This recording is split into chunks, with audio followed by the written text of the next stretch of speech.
السلام علیکم ورحمۃ اللہ وبرکاتہ۔ شریعت کے جو بھی احکامات ہیں، شریعت کے جو بھی فیصلے ہیں، ان کے اندر حکمتیں ہی حکمتیں ہیں، برکتیں ہی برکتیں ہیں، رحمتیں ہی رحمتیں ہیں۔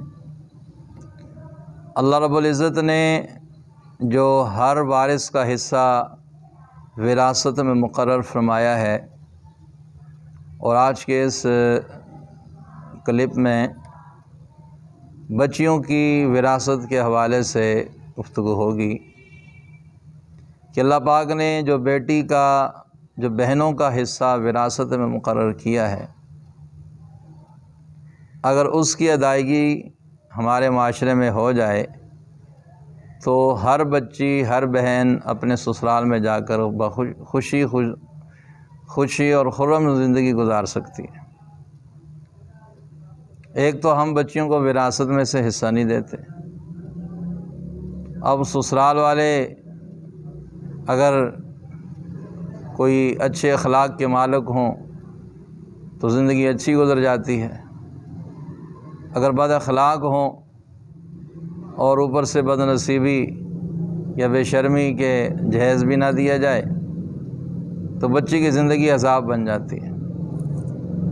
تو اگر بچی کو اس کی والد کی وراثت سے حصہ دے دیا جائے تو اس کی یہ جو تنگی ہے، یہ جو پریشانی ہے، یہ ختم ہو جائے گی۔ قربان جائیے اللہ پاک کے فیصلوں پر، قربان جائیے اللہ پاک کی حکمتوں پر کہ اللہ پاک نے بچیوں کا بھی حصہ مقرر فرمایا، بہنوں کا حصہ مقرر فرمایا، تاکہ جو دنیا کی زندگی ہے، جو ضرورت کی زندگی ہے، دنیا کی جو ضرورت ہے، وہ آسان طریقے سے پوری ہو سکے۔ کہ اگر سسرال کی طرف سے تنگی بھی آ جائے تو اس بچی کے پاس اپنے وراثت میں سے اتنا ضرور ہونا چاہیے جیسے وہ اپنی دنیا کی زندگی، دنیا کی ضروریات، زندگی کی ضروریات آسان طریقے سے پوری کر سکے۔ تو اس لیے شریعت کا حکم بھی ہے اور فرض بھی ہے، ضروری بھی ہے، بچیوں کو، بہنوں کو وراثت میں سے حصہ دیا جائے۔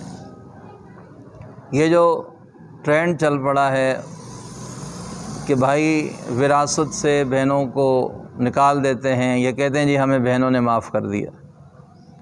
یاد رکھیں، حضرت مولانا سرفراز خان صفدر رحمۃ اللہ علیہ نے لکھا ہے کہ اس وقت تک بچیوں کو معاف کرنے کا کوئی اختیار نہیں ہے جب تک وراثت، جائیداد ان کے نام نہ منتقل کی جائے۔ پہلے ان کے نام کراؤ، پھر اس کے بعد وہ بچیاں اپنی مرضی سے، خوشی سے تمہیں دے دیں تو پھر وہ دے سکتی ہیں۔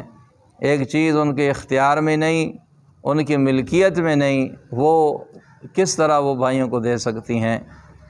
جس طرح یوں تو پھر ہر کوئی کہہ سکتا ہے میں آپ سے کہوں بھی پورا لاہور میں نے آپ کو دے دیا، پورا چیچا وطنی میں نے آپ کو دے دیا، یہ پورا پاکستان میں نے آپ کو دے دیا، تو میرے کہنے سے یہ آپ کا نہیں ہوگا، کسی کی کہنے سے بھی یہ کسی کا نہیں ہوگا۔ جب ایک چیز میری ملکیت ہی نہیں ہے، ایک چیز کا میں مالک ہی نہیں ہوں، تو وہ میں کسی کو کس طرح دے سکتا ہوں؟ تو یہ ہم اپنی طرف سے اپنے دل کو تسلی کرنے دینے کے لیے ایک حیلہ کرتے ہیں، جی بہنوں نے، بیٹیوں نے اپنا حصہ نہیں لیا، وہ ہمیں دے دیا۔ بھائی تم نے دیا کب ہے؟ جب انہوں نے تمہیں دیا، پہلے ان کو دو، اس کے بعد وہ تمہیں دیں تو اب پتہ چلے گا کہ واقعی تم نے دیا ہے۔ اس لیے دھوکہ نہ کریں، نہ اپنے ساتھ نہ کسی اور کے ساتھ۔ اور یہ دنیا کی زندگی ہے، یہ تو گزر ہی جائے گی، لیکن آخرت کا جو حساب ہے، آخرت کے جو سوالات ہیں، اللہ کی بارگاہ میں جو پیشی ہے، وہ بڑی مشکل ہے۔ تو اس لیے یہ ہیلے نہ کریں، یہ بہانے نہ کریں کہ بچیوں نے ہمیں حصہ دے دیا، بیٹیوں نے اپنا حصہ نہیں لیا۔ پہلے ان کے حوالے کرو، ان کے نام انتقال کراؤ، ان کی ملکیت اور ان کے قبضے میں دو، اب وہ خود اپنی مرضی سے آپ کو دیں تو اب پتہ چلے گا کہ بھئی کتنی محبت ہے۔ باقی اس سے محبت کا کوئی تعلق نہیں، ان کا حصہ ہے۔ کئی جگہ اگر بہنیں حصہ مانگتی ہیں، خود اگر انہیں شرم نہ آئی، نہ دیا، بہنوں نے مانگ لیا، بیٹوں سے مانگ لیا تو وہ ناراض ہو جاتے ہیں، زندگی موت ختم کر دی جاتی ہے، مرنا جینا ختم کر دیا جاتا ہے۔ جی بھائیوں سے حصہ مانگا، بھئی اس نے تھوڑی مانگا ہے، اس نے تھوڑی اس کا مطالبہ کی، تو اللہ کا قرآن ہے، نبی کریم صلی اللہ علیہ وسلم کا فرمان ہے، جو شریعت کا حق ہے جو وہ مانگ رہی ہے، تو اتنی ڈٹائی اور اتنی جرت کہ ایک اپنا حصہ مانگ رہا ہے اور اس پر بھی ناراضگی ہو رہی۔ تو اس لیے بھائی اپنی آخرت نہ خراب کریں، اپنی قبر نہ خراب کریں، جیتے جاگتے بہنوں کا بیٹیوں کا جو حصہ ہے وہ ادا کریں، تاکہ ان کی جو اگلی ضروریات ہے وہ بھی آسان طریقے سے پوری ہو سکے۔ سسرال والے اگر اسے تنگ کریں تو اس بیچاری کے پاس کم سے کم اتنی جائیداد اور اتنا بینک بیلنس، اتنا ٹکا پیسہ ہونا چاہیے جس سے اس کی ضروریات زندگی پوری ہو سکے۔ یہ نہ ہو کہ نہ سسرال والوں نے اسے کچھ دیا اور نہ آپ نے کچھ دیا، اور جہیز کے نام پر 2-4 لاکھ کا فرنیچر دے دیا اور آپ خوش ہو گئے جی ہم نے حق ادا کر دیا۔